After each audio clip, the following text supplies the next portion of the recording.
Welcome to Healthy Living, Healthy Planet Radio, sponsored by EarthX, the world's largest environmental experience, and also sponsored by Natural Awakenings magazine. Live your healthiest life on a healthier planet. Now, here's your host, Bernice Butler. Welcome to Healthy Living, Healthy Planet Radio today.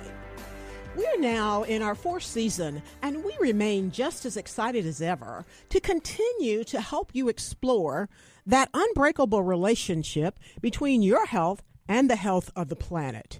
Here, we look at the hottest topics related to our environment and its sustainability and how they affect your health and wellness. Here are issues like climate change, plastic pollution, extreme weather events, and others will meet up with everyday impacts like allergies and asthma, digestive issues and gut health, cancers, lung and heart issues, and more. So listen today as we continue our theme on cities, built environment, and infrastructure. And today we're going to focus in on indoor environment, how it gets that way, and how it affects your health and well-being. So have you ever wondered why you feel tired or sickly while perhaps inside of some specific building? Well, the answer may lie in the indoor environment in which you're operating. However, many of us may not be aware of the factors that contribute to the quality of our indoor environment and how they affect our health. The indoor environment, or air quality, is a complex system that can impact very significantly your health and well-being. And by understanding how it gets that way and how it affects you, then you can take steps to improve it for yourself and others. And of course, it helps all of us to lead a healthier and happier life. So today we're going to explore some of the various factors that indeed influence indoor air quality. Now, the quality of our indoor environment affects our health, as we mentioned. It affects our well-being, and it also affects our productivity, and it impacts our risk for many other diseases that may be increased by indoor air pollutants, by surface contamination with toxins and microbes, and by contact among the people at home, at work, in transportation, and in many other public and private indoor settings. Lately, shifting emphasis has led to a broadening focus on prevention. But of course, first, we the people must understand the scope and the depth of our prevention needs. Now, our current recognition of the importance of the built environment to our health came when measurements of levels of specific pollutants were first made in indoor air, and the major contributions of indoor air exposures to total personal exposures to air pollution were recognized. And this recognition was broadened by such dramatic problems as mobile homes that could not be occupied because of extremely high levels of formaldehyde from building materials, the finding of homes with radon levels as high as those in underground uranium mines, and the appearance of a new clinical syndrome often referred to as sick building syndrome. And all of this was linked to our building environments. Now, some of the first measurements of indoor air pollutants were made in the 60s. And then in 1965, for example, scientists measured nitrogen oxide levels in Dutch homes, finding that this outdoor air pollutant was present at very high levels in homes with gas-fired combustion devices. Some of the initial measurements of tobacco smoke components were made in the 1970s, and then asbestos fibers were found in indoor air in public buildings and schools in the late 1970s and the early 1980s. And then radon has been measured in indoor air as early as the 1950s, but it gained prominence as large numbers of measurements were taken in the 1970s and the 1980s, and homes were found with dramatically high concentrations. The problem of lead paint and lead-contaminated surface dust in inner-city homes was recognized in the 1950s and the 1960s. And, of course, all of that just leads me to wonder, what's lurking around in there or out there now that we still don't know about yet because we've not learned how to measure it. Now, it is increasingly apparent that indoor environments are unique and that they contain significant exposures that can affect the health of its occupants. The exposures are the result of complex interactions between the structure, between building systems, its furnishings, the outdoor environment, and the building occupants themselves and the activities they are engaged in. As people spend more time indoors, the opportunities increase for significant health effects resulting from these exposures. As well, climate change has the potential to affect the indoor environment because conditions inside buildings are influenced by conditions outside of them. Indoor environments contribute significantly to total human exposure to air pollutants, contaminants, and illnesses such as COVID and other diseases, as people spend most of their time indoors. People spend really about 90% of our time in shelters of some sort, or in today's words, in buildings or offices or something else similar. We sleep, eat, work, relax, exercise, play, and indeed we are born and die in these buildings. In fact, we live within walls. Therefore, at a very fundamental level, indoor environment is crucial for our health and safety. Indoor air quality is influenced by penetrating outdoor air, by specific indoor air pollution sources, and as we mentioned, interaction between buildings and occupants. And some pollutants can be 2 to 5-fold more concentrated inside than outside buildings. So the emphasis on the built environment indicates a shift toward a more holistic approach to indoor environments and the public's health. A shift consistent with the broadening recognition of the multiple levels of environmental factors, from the personal to the global, that indeed determine our health. So this is a lot, but here today to help us explore and unpack this are some very smart people, and we're hoping, we know, that today they're going to make us smart like them. Today we have with us Alison Mears. Alison is an architect. She is an associate professor of architecture. She's co-founder and director of the Healthy Materials Lab at the Parsons School of Design in New York City. Alison is co-principal investigator of the Healthy Affordable Materials Project, which is a multi-year grant funded by the JPC Foundation. And this project is a coalition of 4 organizations who work together to incorporate human health as a criteria when evaluating building products to improve the interior environments. Alison focuses her research on design strategies that disrupt the building supply chain to incorporate human health as a criteria for evaluating building products. Alison is currently a partner in her own architectural practice as well. Welcome, Alison, and did I get all of that right? You've got that all right, except for the foundation that funds our projects, and that's the JPB Foundation. But JPC Foundation. Thank you so much. Mm-hmm. We're so glad that you could join us. Our other guests are Dr. Stephanie McCarter and Dr. Michael Bauerschmidt. Now, Stephanie is board certified in internal medicine, and she currently practices internal medicine and environmental medicine.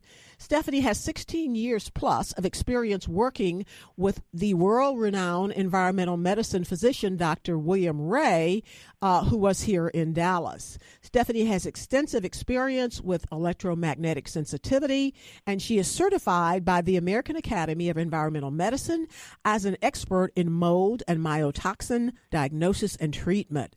Stephanie has built her own eco-friendly, low electromagnetic field home, consulting with other well-known experts, and she has built that here in the North Texas region. Stephanie is a frequent contributor to our show, and Stephanie is now an associate there in Mount Pleasant, South Carolina, with Dr. Michael Bauerschmidt. And Michael is the founder and medical director of Deeper Healing Medical Wellness Center, where people travel in from all over the country to receive unique cutting-edge treatments. Michael is a physician who has honed his skills over time to do deep medical detective work, and he offers treatments and programs that work to heal the body naturally. Michael is a member and past president of the American College for the Advancement in Medicine, and he is an opinion leader in functional and environmental medicine and recognized nationally as an expert in treatment of complex diseases. Welcome, Michael, and did I get all of that right? You did indeed.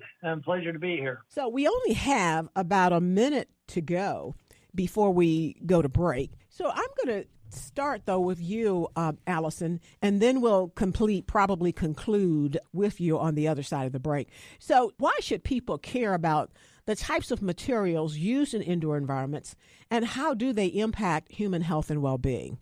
Yes, Bernice. I mean, I think it's not commonly understood that there are a host of toxic synthetic chemicals in common building products, in the paints that we use on our walls, on the floors that we use in our rooms, in just the very ordinary things we make our buildings from, and that we use to finish our interiors. And so we should be aware of that and be conscious of trying to make a change where we can.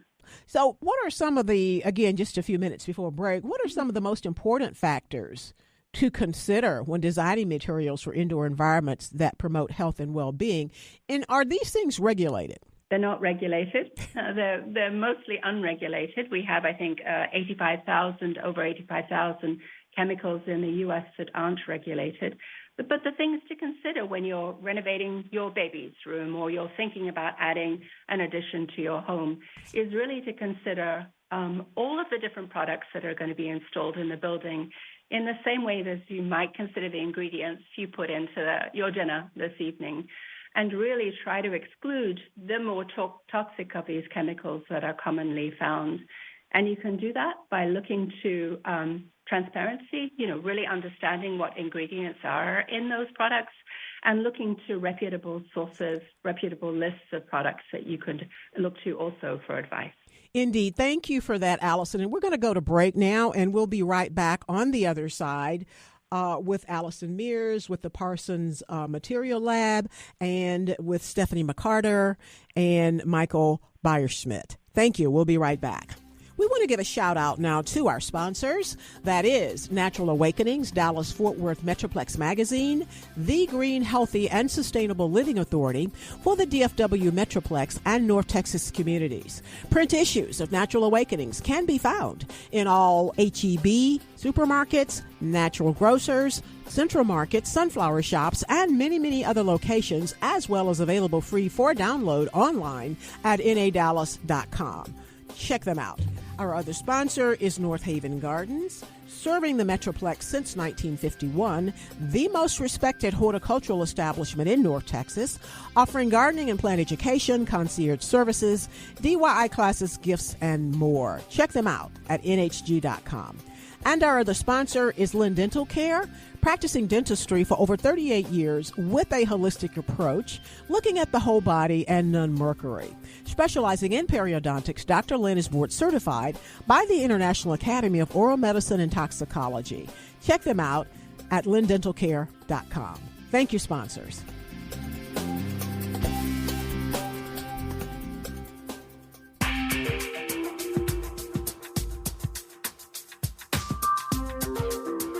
Welcome back to Healthy Living, Healthy Planet Radio.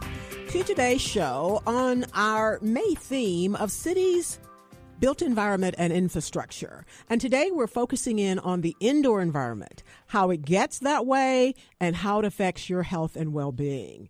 And we are back with Dr. Stephanie McCarter and Dr. Michael Bauerschmidt with Deeper Healing, as well as Alison Mears with the Parsons Lab. And again, thank you all so much for being with us today.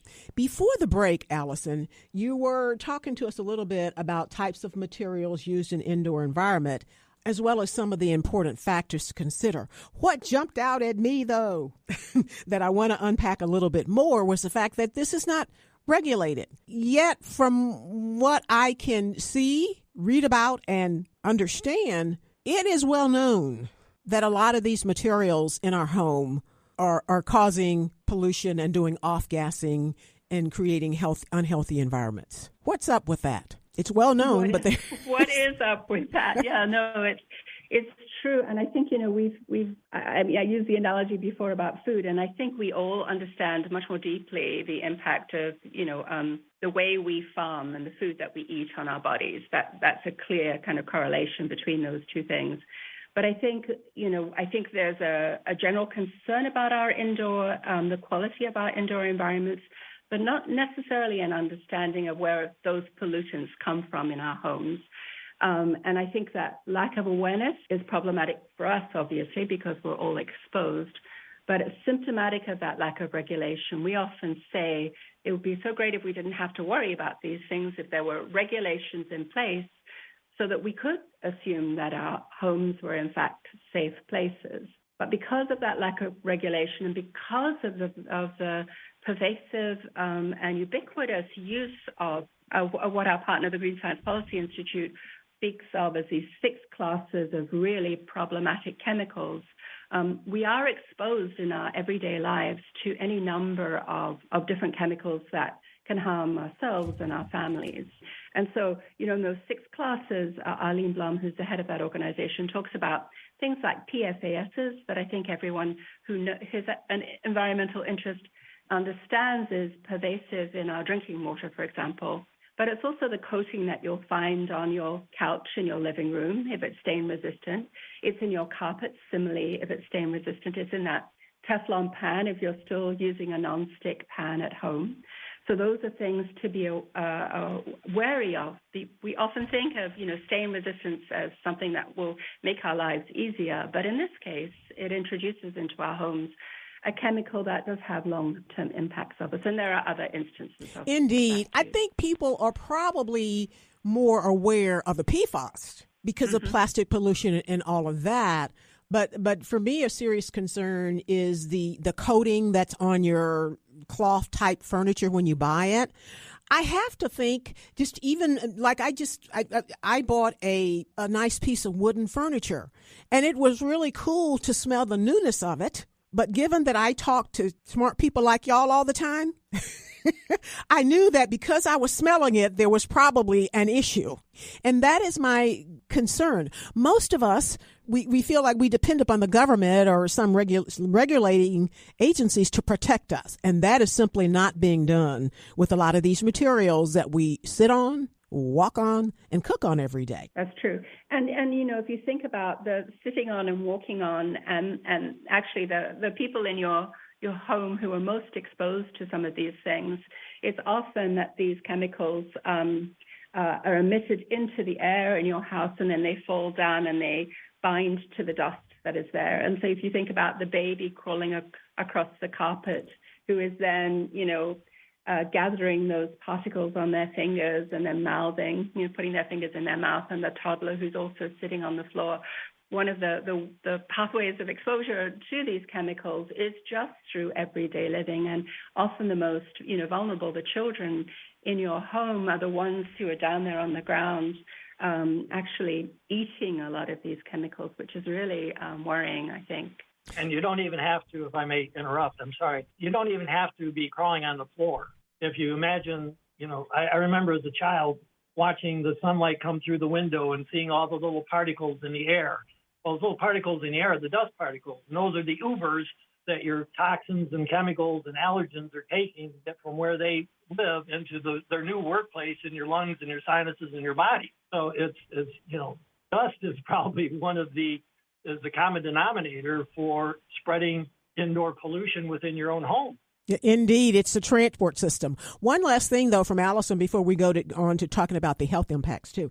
Alison, of all of the common major pollutants in the home, how would you rank them? Yeah, I guess I'd focus on the plastics because plastics are pervasive, in our food, in our water, in our environments, and then in the products that we use to build our houses. And back to your smell, beneath a lot of the smell that we smell are the plasticizer in plastics, and plastics are having this, and I'm sure our colleagues on the line here will speak to this, disrupting our hormones, our endocrine disruptors.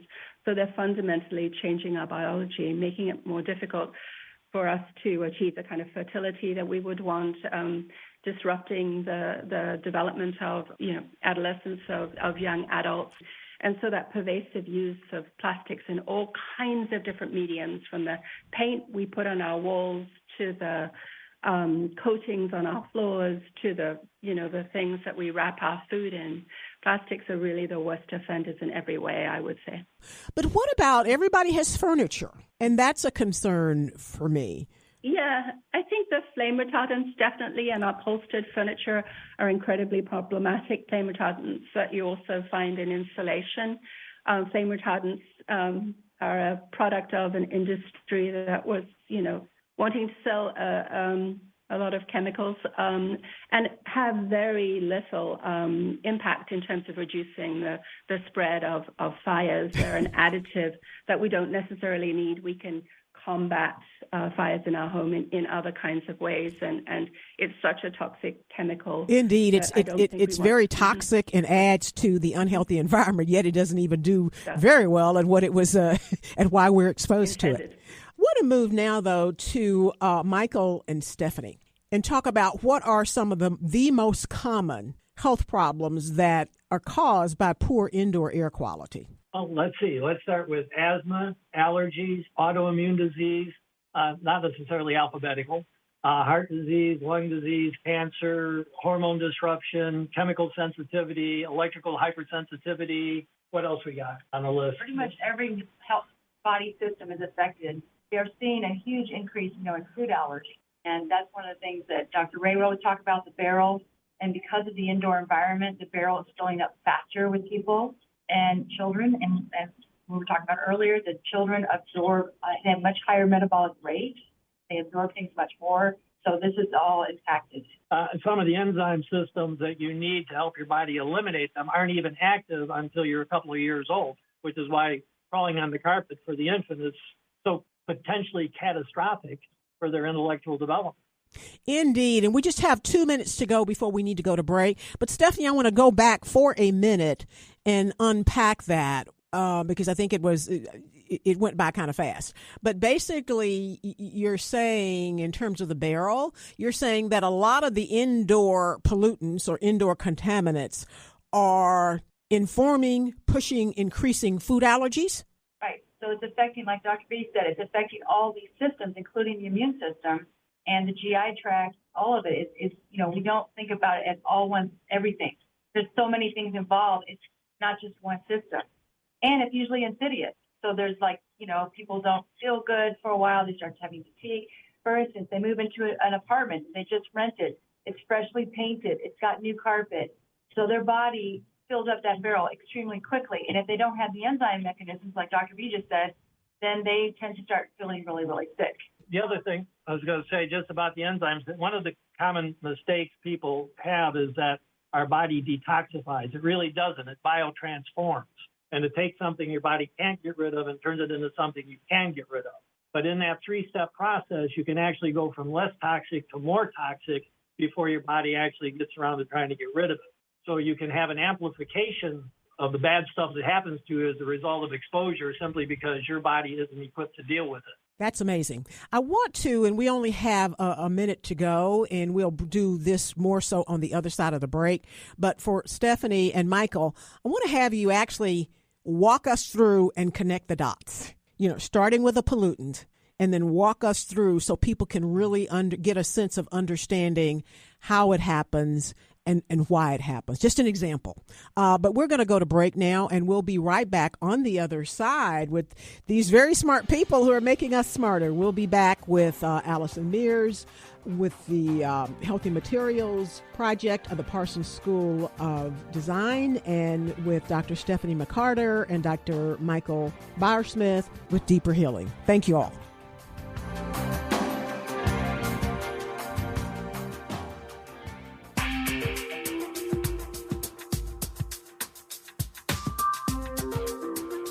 Welcome back to Healthy Living, Healthy Planet Radio. To today's show on cities, built environment, and infrastructure. And today we're focusing in on the indoor environment, how it gets that way and how it affects your health and well-being. And we are back with Dr. Stephanie McCarter and Dr. Michael Bauerschmidt, coming to us from Deeper Healing in Mount Pleasant, South Carolina, and with Alison Mears with the Healthy Materials Lab at the Parsons School of Design. Again, thank you all for being with us today and helping us to understand and unpack this very interesting subject that's just really all around us. And I'm finding it's probably an area that the least number of people kind of know about or have information about or are sensitized, unless they're like me and they have allergies or unless they have asthma. That is a laboratory right there. So again, thank you all for helping to make us smarter.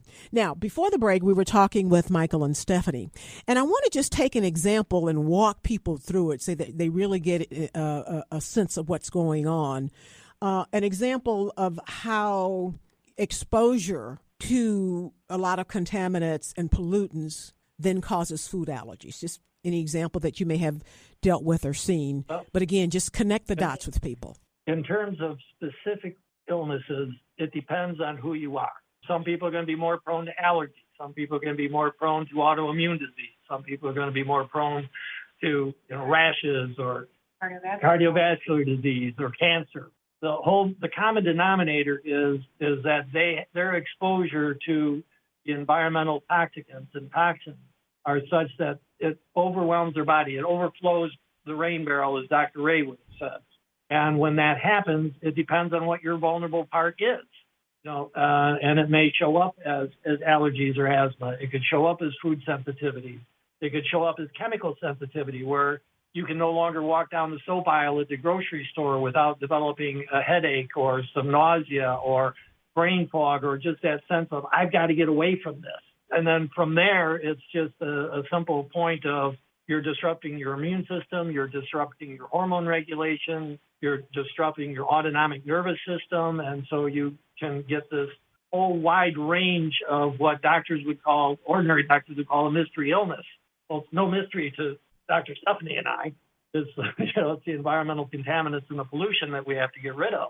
And I guess the challenge is many of us, or most of us, unless we have issues like me with allergies and other people with asthma, unless we have those specific issues that we know because we've been told by some doctor or friend that the environment around you impacts it. But unless we know that, we don't really know in a lot of cases that we're being exposed to these pollutants or contaminants.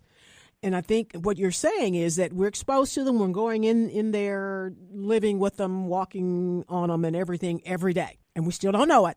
But at that same time, they are overloading our systems internally with all of that bad stuff. And it's going to reflect or come out in some other disease or illness. Essentially, that's exactly correct. And it's how because not all of us are going to be affected the same way by the same toxins, because it's always about everything. I have three brothers. They're all in construction, and one was a bricklayer, and another heavy equipment operator, and another was a pipe fitter. And they all have evidence of environmental illness and damage, but not to the same degree. One of them died of cancer. Another one just had all his joints had to be replaced because of wear and tear and arthritis and autoimmunity. And this is all within the same family, same genetic makeup. But as you all talk, it occurs to me that a missing link in all of that is that if people don't know Michael and Stephanie, and maybe some of the people here in Dallas at the Environmental Health Center, if you don't know y'all, then they may never know or may never make the connection. But again, that's why I wanted to deal with this show, is how does it get that way and how it affects your health and well-being. They will go to the doctor and the doctor will say, you have asthma, or you have this, or you have that. Boom. Let's treat it or give you some medicine. They may never know and may never connect the dots that it's because of something they're living with, walking on, eating, or whatever. Right, because we're trained in medicine to just fix the symptom. We're not looking at the cause. We're not looking at root cause of what's causing the symptoms.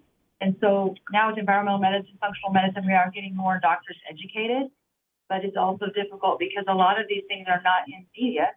And the World Health Organization, for example, has shown that even last year, this past December, that we have this huge increase of premature deaths from the environment. And it's because of the high incidence of more and more particulate matter, especially in our urban areas. And so none of this is publicized. So it's really important for people, like I said, unless they educate themselves, it's very difficult. Yeah. The Lancet, the British Journal of the Medical Association for Great Britain, published an article in 2018 and updated it just a year or two ago. 1/4 of all worldwide deaths are directly attributable to pollution. 25% of people die because of the environment. Well, indeed. And that's part of what we try to do here at Healthy Living, Healthy Planet Radio. In fact, every year we usually have writers or somebody on the Lancet Report on health and environment come on to talk about their report. But I want to go back again to Stephanie and Michael, because it seems to me, and you correct me, you're the experts, that probably asthma, COPD, and the respiratory diseases, I don't know if they're more prevalent or if they're the ones that get more attention. But either way, that sounds like, because more people know about that, and I suspect because more of us have those issues, that may be a good starting point or a good place to really send up the flags and the alarm. But given that, talk to us about how poor indoor air quality does affect people with those respiratory problems and cause those conditions. Well, you have to worry about, as far as materials, also mold, because all of these things create inflammation. And if people who have asthma and respiratory problems, they are having a lot more inflammation in that particular organ. And so if you don't get out of that environment and the rain barrel's full, it's like rubbing dirt in a wound. You're never going to, you'll have periods of ups and downs, but then eventually it's going to continue to be a problem and then progress. And then the problem with medicine is we just give more medication. So that we're not really, Dr. B says, we're not really draining the sinking boat. We're just adding to it. So part of the thing is again, the boat analogy I like to use with folks is, why are you bailing the boat without paying attention to the leak? If you don't find where you're leaking from, you're just going to need bigger and bigger buckets and more barrels and things to try to empty, and you're going to sink anyway. And I think that's the challenge, is a lot of people don't know. Because I have bad allergies, I know several years ago, I got rid of all, and I try never to buy cloth furniture, because dust is one of my big ones. Dust and mold. And there was a colleague of ours in Canada that had a number of patients who were coming in that had high levels of volatile organic compounds, styrene, benzene, toluene, and usually those are associated with leaky mufflers. And he goes, hey, you got to get your muffler checked. He goes, Doc, I got an electric car. I don't even have a muffler. And when he's trying to figure out where it came from, you know where it was coming from? What? Memory foam mattress. All right. Yep. Foam. I didn't realize that when the foam. Yeah, the memory foam. The Tempur-Pedic was, hopefully don't sue me on that one. But that was, it's published data. Edit that one out. Yeah. Just say foam mattresses. Foam mattresses. I have to think foam has a lot of plastic stuff in it too. Yeah, absolutely. Yeah. I mean, and I'd go deeper. And Bernice, when we think about plastics, and you've talked about this before, but when we as architects and designers specify products for the built environment, we do that all the time, right? That's our buying power. Mm-hmm. We have the ability to influence the market. And so when we say, for example, that we don't want added flame retardants to our furniture, we don't want stain resistance on our carpets or our upholstered furniture, that we really don't want any vinyl in our buildings at all, that can impact the marketplace, and create a demand for other kinds of products. And I think that's also the power of consumers as well, so that you can start to influence the marketplace and have better alternatives when you go to Home Depot or Lowe's or any kind of, anywhere that supplies building products for the home. Once you have a little bit of information, you gain a little bit more, you can, start to impact and make change through your actions. And I think that makes us all feel a little bit more powerful. And again, I think a big challenge here is that this is an area that just about every consumer is exposed to, but an area from what I'm seeing in my 4 years of doing the show where there's a lot less information available, or should I say a surprisingly lack of information or sensitivity on the part of consumers about the materials in their home, unless they're like me and we have allergy or asthma issues. Then you become keenly aware because you're like living with it and you can kind of like tell it. Because that's how I knew to get rid of my cloth furniture. I sit down on the sofa and fell over and kind of nodded off and just woke up sneezing. And Bernice, you mentioned, you touched on a very important point that you made a mention of early in the broadcast, is that we rely on the government to tell us what's toxic and what's not. But it's not the government's responsibility. It's because the way the law is written, chemical companies don't have to. All they have to do is say, "Oh yeah, it's presumably safe. We've done our testing," in open quotes, and we didn't see any problems with the mice in 3 months. Well, sorry, A, we're not mice, and B, that's not adequate testing. And take BPA for an example. We all know that BPA was removed from the marketplace. However, when BPA was removed, they just said, okay, we'll take BPA out, we'll use BPS. And we're going to go to break, and we will continue this on the other side. We'll come back to Michael because I want to complete that conversation. We want to give a shout out now, though, to our sponsors. That is Natural Awakenings, Dallas-Fort Worth Metroplex Magazine, the Green, Healthy, and Sustainable Living Authority for the DFW Metroplex and North Texas communities. Print issues of Natural Awakenings can be found in all HEB markets, Natural Grocers, Central Market, Sunflower Shops, and many, many other locations, as well as available free for download online at nadallas.com.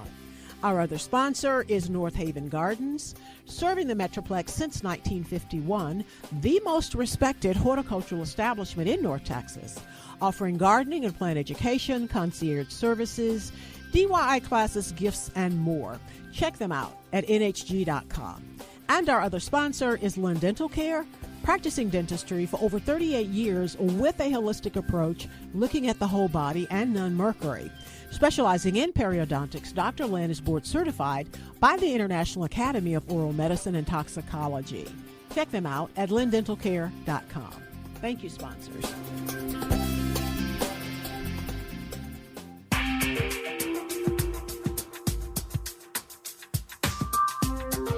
Welcome back to Healthy Living, Healthy Planet Radio, to today's show on cities, built environment, and infrastructure. And today we are digging way deep into the indoor environment, how it gets that way, and how it affects your health and well-being.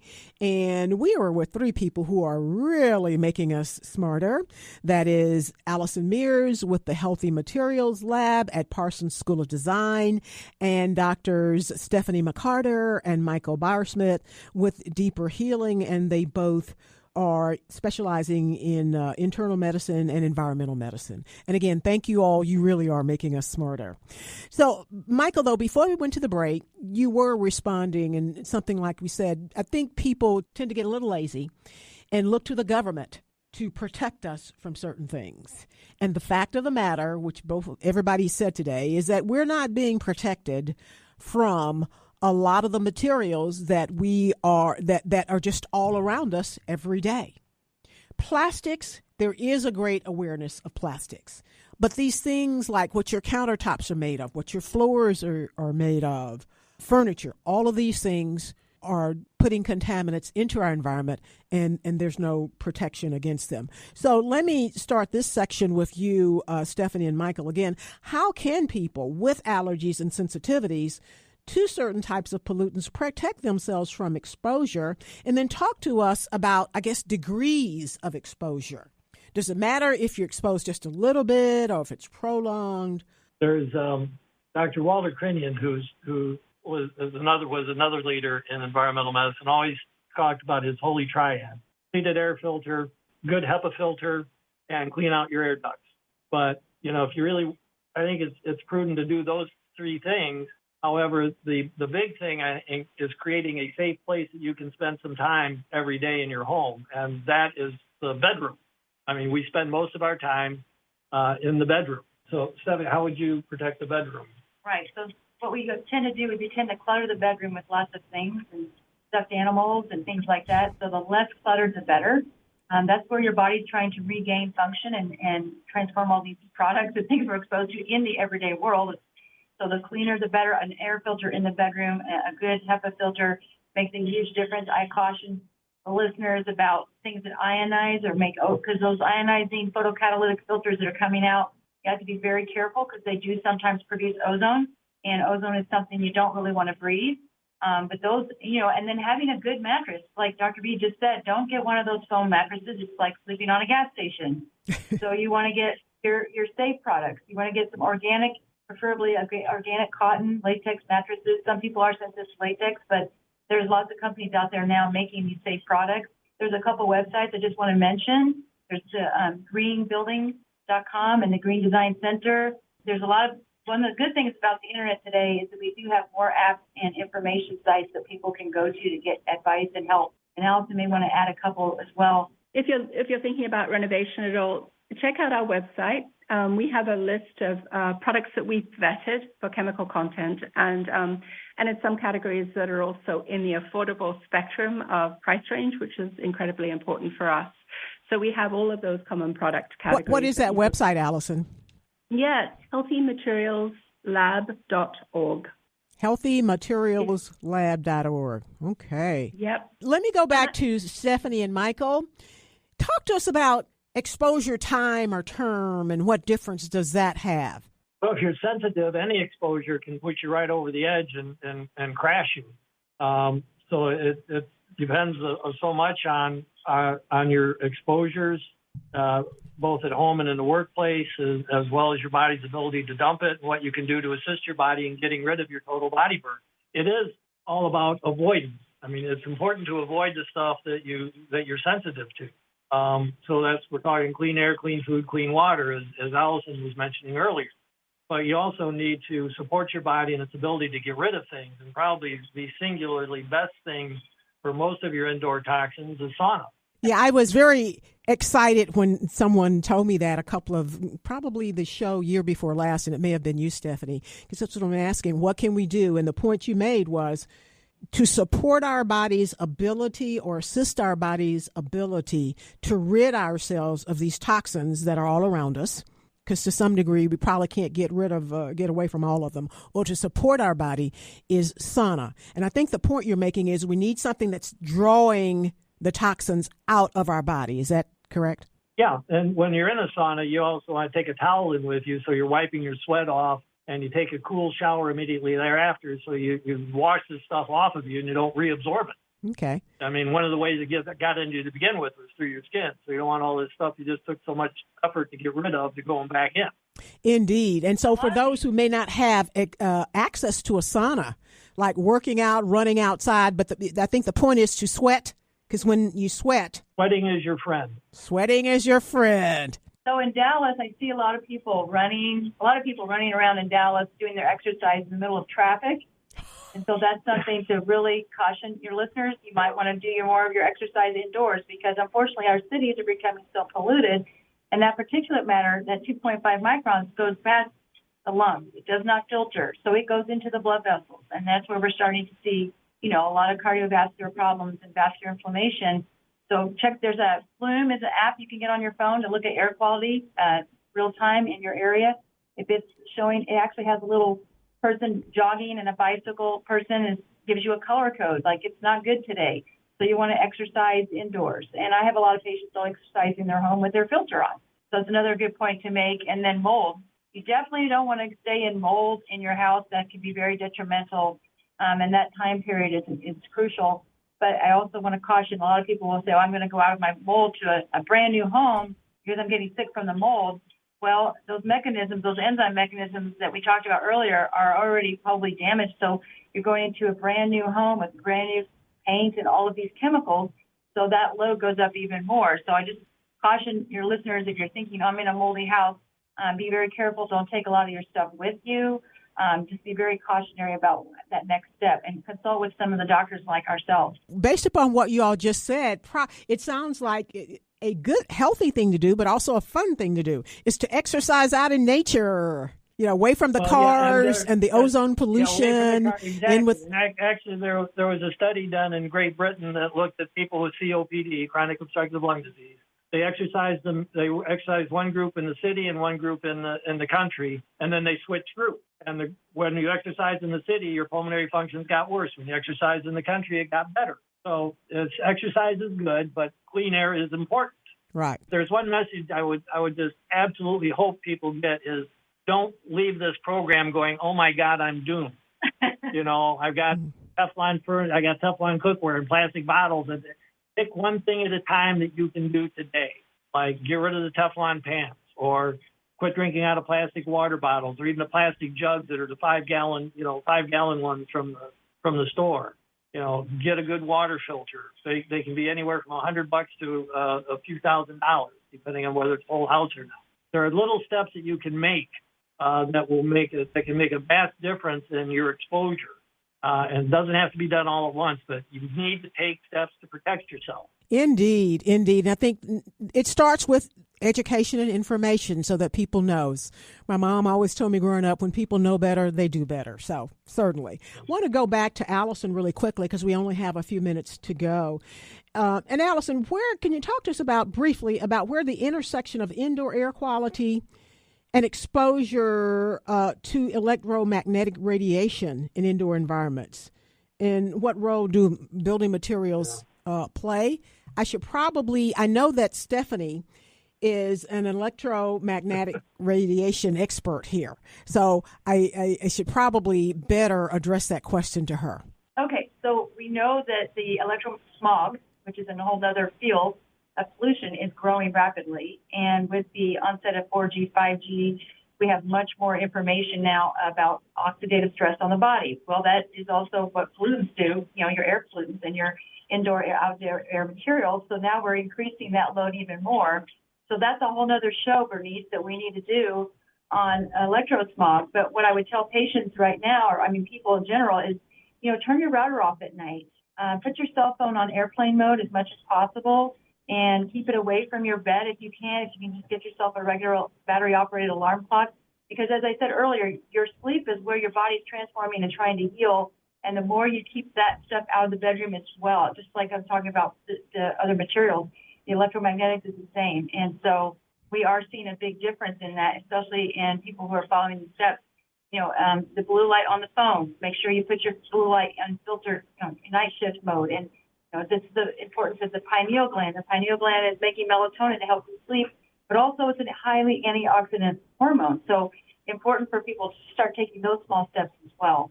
Indeed. And we just have 1 minute to go, and I'll ask Stephanie and Michael, are there any new or emerging health-related impacts and trends that you all are seeing from environmental pollution that we may not have touched upon? Well, there was a study just came out of the increased areas of the particulate matter, the cities with higher levels. We are seeing more people getting the long COVID incidents, especially those who have pre-existing asthma, and they're having a harder time recovering as opposed to people who are in the lower, pollution level. Indeed. Very good information. And I want to kind of bring it back out. And again, that is that the particulate matter is impacting COVID, long COVID, more so. And you're beginning to finally see that. I imagine we've not seen all that we're going to see from COVID. As we get more away from it, then we begin to learn a lot more from the research and what have you. Thank you all so very much. We have been with Alison Mears with the Healthy Materials Laboratory of the Parsons School of Design, and with Doctors Stephanie McCarter and Michael Bauerschmidt with Deeper Healing in Mount Pleasant, South Carolina. And you guys have made us really smarter in just this little time. What you've really done is made us realize we need a lot more information. So thank you all so very much for making time from your busy schedule to come and talk with us. And Stephanie, I know, is a frequent guest, and now you all see why. But we'll have all of you all on again, possibly in our we do a whole month on plastics, so we want to talk to you more then. Thank you so much. And thank you, listeners, for listening in today to Healthy Living, Healthy Planet Radio. The conversation starts here, but our goal is for it to continue in your home, in your social circles, your workplaces, at the water cooler, and in the grocery checkout line, so that we can all work together to realize that healthy living is simply not possible without a healthy planet. Our culture is a result of 1 trillion tiny acts taken by billions of people every day like yourselves. And each of those tiny acts can seem insignificant, but all of them add up, one way or the other, to the change that we each live through. This is your host, Bernice Butler. Thank you for listening in today, and join us again next week for more on cities, built environment, and infrastructure. And listen to any of our past shows on podcast wherever you get yours. Thank you.